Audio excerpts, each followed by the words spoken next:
जय जय रघुवीर समर्थ. संत शिरोमणी तुकाराम महाराजांच्या जीवनात अनेक अडचणी आल्या. अत्यंत दयार्द्र स्वभावामुळे त्यांचा व्यापार बुडाला.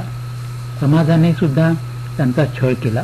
या त्रासाला कंटाळून तुकोबा भंडाऱ्याच्या डोंगरावर एकांतात जाऊन बसत. पण अवली मात्र तुकोबांचे जेवण घेऊन त्यांना शोधत जायची. नवऱ्याच्या मुखी घास घातल्याशिवाय या साध्वीने आपल्या मुखी कधी घास घातला नाही. आता आपला पती नामस्मरण करीत कुठे कुठे बसू शकतो हे तिला कळले होते. वास्तविक माझ्यासाठी इतकी पायपीट करीत भाकरी घेऊन येऊ नकोस, मी घरी आल्यानंतर जेवेन, मुलाबाळांना वाढून तूही जेवण घेत जा असे तुकोबा सांगत. पण ती पतिव्रता मुलाबाळांना जेव घालून नवऱ्याचे जेवण घेऊन निघे, त्याला शोधून काढे. त्यांच्या मुखी घास गेला की नंतरच आपण जेवत असे. थंडी, पाऊस, ऊन अशा कोणत्याही परिस्थितीत या क्रमात बदल होत नसे. एके दिवशी मध्यान्ह काळी अवली अशीच निघाली होती. डोईवर तुकोबांच्या भाकरीची टोपली घेऊन अनवाणी चालली होती. चढ उतार, खडकाळ मार्ग, झाडा डोरा यांच्यामधून ती चालली होती. चालता चालता एकदम बाभळीचा एक काटा तिच्या तळपायात घुसला. कळ मस्तकापर्यंत गेली. तिने आपल्या डोईवरची टोपली बाजूला ठेवली. तळपायात खोलवर घुसलेला काटा काढण्यासाठी ती एका दगडावर बसली. काटा काही निघेना. तिच्या प्रयत्नांना यश काही येईना. तेथून एक माणूस चालला होता. अंगावर सदरा, डोक्यावर टोपी, पागोटे, खांद्यावर घोंगडे आणि पायात म्हाणा होत्या. अवलीला बघून तो थांबला. तो म्हणाला, पायात काटा घुसला वाटतं. होय बाबा, मला तो निघेना, अवली म्हणाली. मी देऊ का काढून, त्याने विचारले. बघ तुला निघतोय का, अवली म्हणाली. तो माणूस उकिडबा बसला. अवलीचा पाय हातात घेऊन त्याने तो काटा अलगद काढला. टेका बघू आता, तो माणूस हळूच म्हणाला. अवलीने पाय टेकला. काटा निघाला होता. ती म्हणाली, यांची भाकरी घेऊन चालले होते, मध्येच माझ्या पायात काटा मोडला बघ. मला तो निघेना. देवासारखा भेटलास बघ बाबा. काय आहे नाव तुझं? माझं नाव वय पांडुरंग, तो म्हणाला. पांडुरंग ऐकल्याबरोबर अवली भडकलीच. खाली वाकून तिने एक दगड उचलला आणि म्हणाली, थांब, तुझे टाळकेच फोडते. बघते तर तो माणूस गायब झाला होता आणि त्याच्या जोरात हसण्याचा आवाज ऐकू येत होता. अवलीने इकडे तिकडे पाहिले, पण तिला तो दिसलाच नाही. तिने परत टोपली उचलली आणि ती निघाली.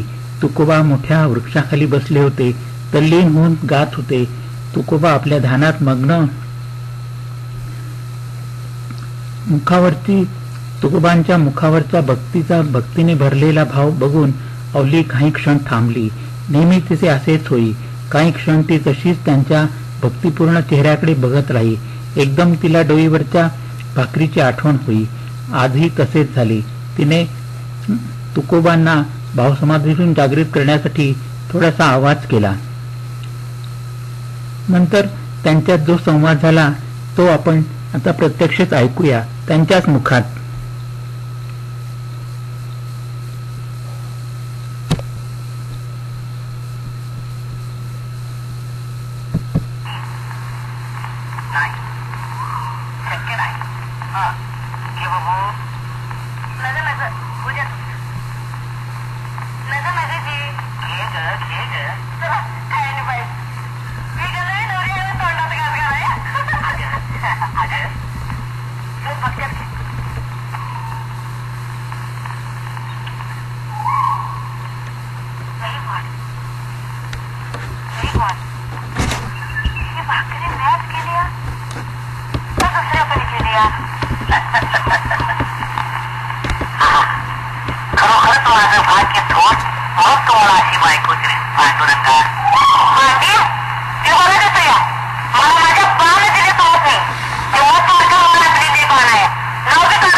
माझा देव बसलाय माझ्यावर भाकरी खात.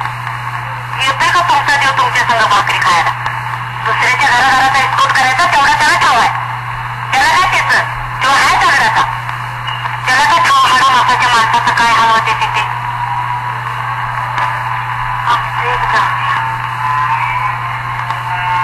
त्याची पोरं त्यांनी कुणाच्या तोंडाकडे बघायचं. प्रत्येकच होऊन अंगावर झालाय. वाळा सुका तुकडा प्रत्येक होवाला पोटवले.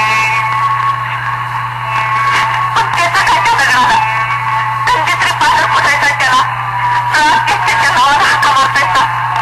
त्यापरी पोरं माझ्या पोटाकडे बघितलं होता तर नाही लई पुण्य लागत.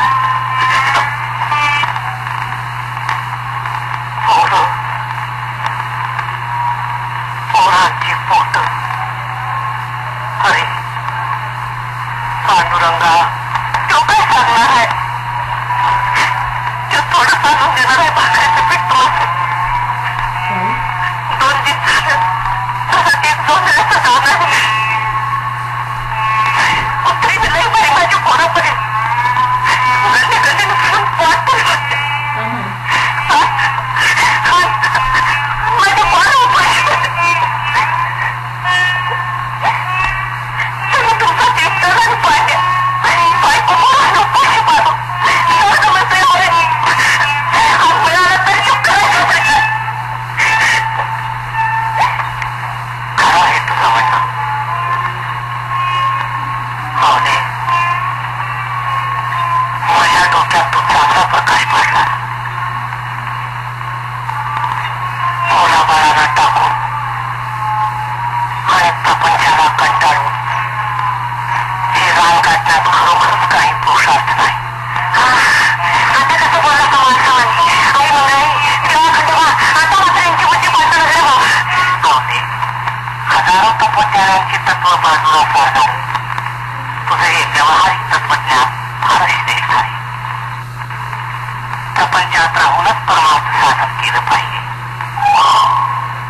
घराचा किंवा प्रपंचाचा त्याग करून परमार्थ साधनाला लागणारी चित्तशुद्धी होत नाही. तर अंतःकरणात वाचलेलं विकार मोहाचं प्राबल्य नाहीसं करण्यानं ती होते.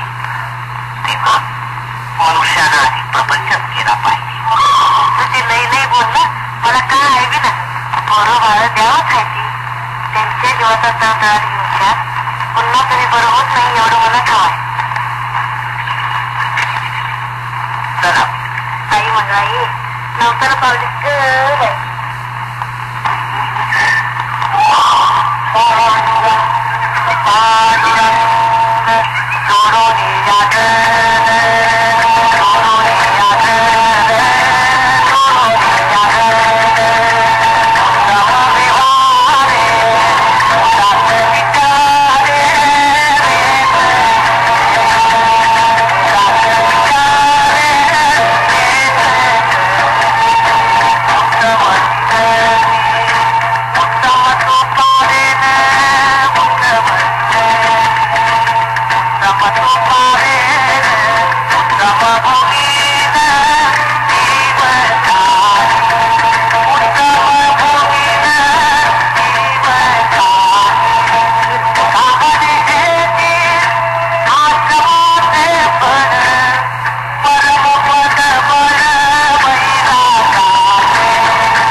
जय रघुवीर समर्थ.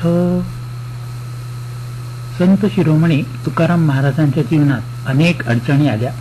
अत्यंत दयार्द्र स्वभावामुळे त्यांचा व्यापार बुडाला. समाजाने सुद्धा त्यांचा छळ केला. या त्रासाला कंटाळून तुकोबा भंडाऱ्याच्या डोंगरावर एकांतात जाऊन बसत. पण अवली मात्र तुकोबांचे जेवण घेऊन त्यांना शोधत जायची. नवऱ्याच्या मुखी घात घातल्याशिवाय या साध्वीने आपल्या मुखी कधी घात घातला नाही. आता आपला पती नामस्मरण करीत कुठे कुठे बसू शकतो हे तिला कळले होते.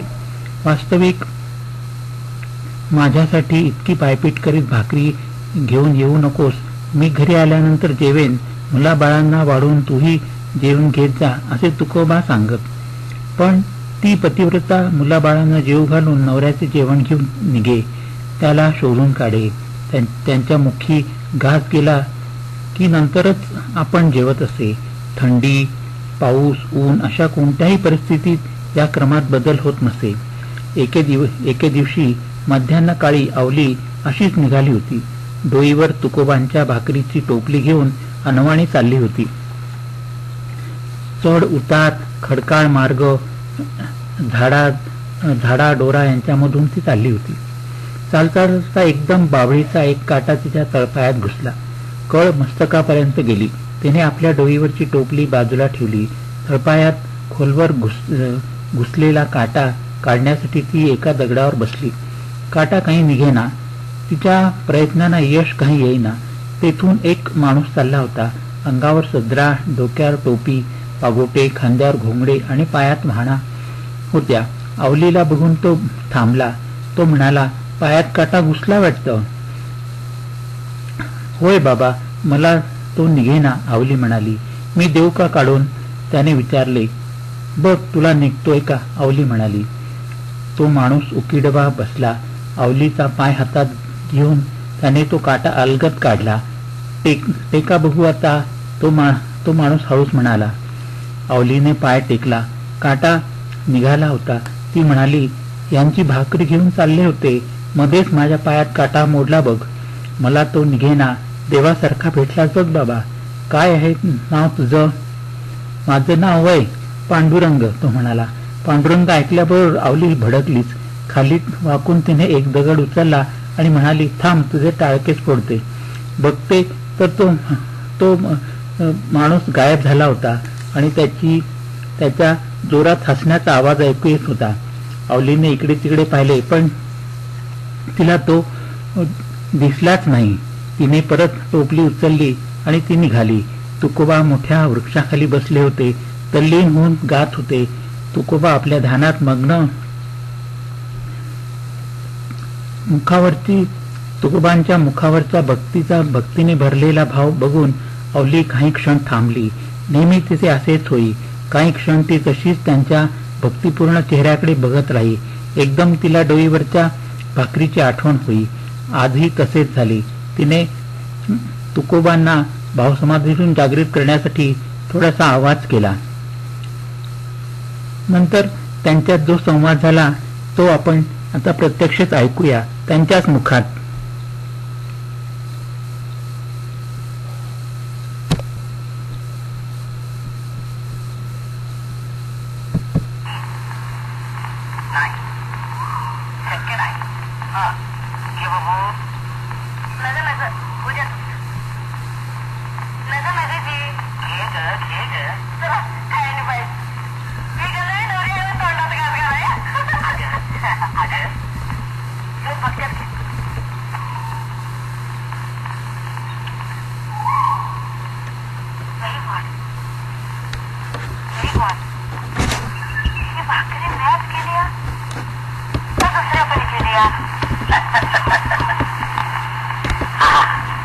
खरोखरच माझं भाग्य थोर, मग तुम्हाला अशी बायको दिली पांडुरंगा.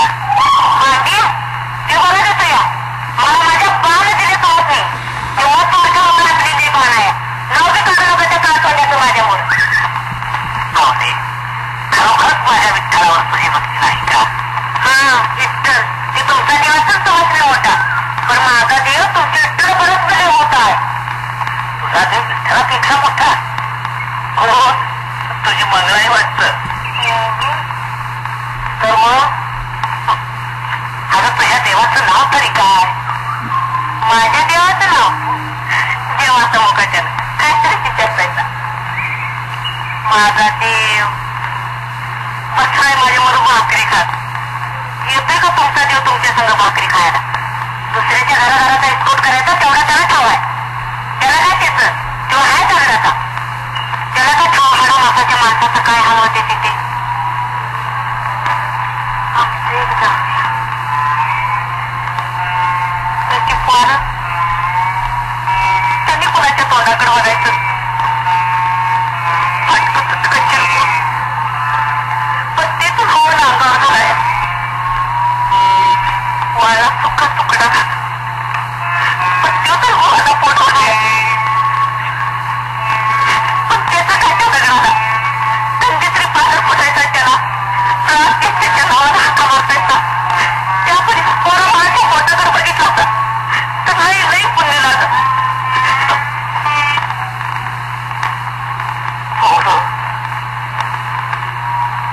पोरांची पोट अरे पांडुरंगा तो काय सांगणार आहे?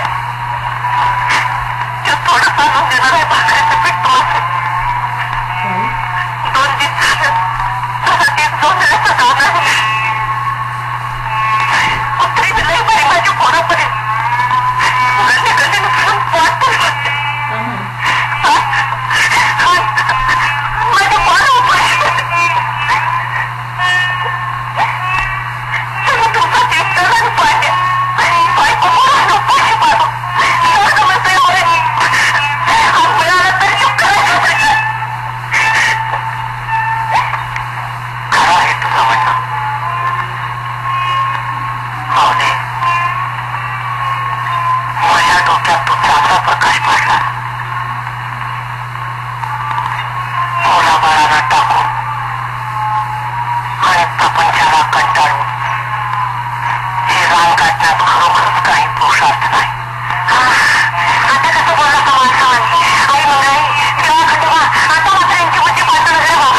पाहुणे हजारो तत्वज्ञानांची तत्व बाजूला सोडणार तुझं हे व्यावहारिक तत्वज्ञान फारच श्रेष्ठ आहे.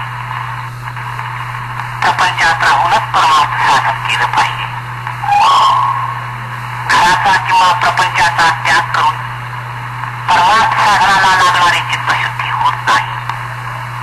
तर अंतःकरणात वाचलेलं विकार मोहाचं प्राबल्य नाहीसं करण्यानं ती होते. तेव्हा मनुष्यानं आधी प्रपंचच केला पाहिजे. तुझी लई बोलणं मला काय आहे बी ना. पोरं बाळ द्यावंच आहे ती. त्यांच्या जीवाचा तळतळाट घेऊन पुन्हा तुम्ही बरं होत नाही एवढं मला ठाव आहे. चला आई मंगळाई नवसाला पावली ग.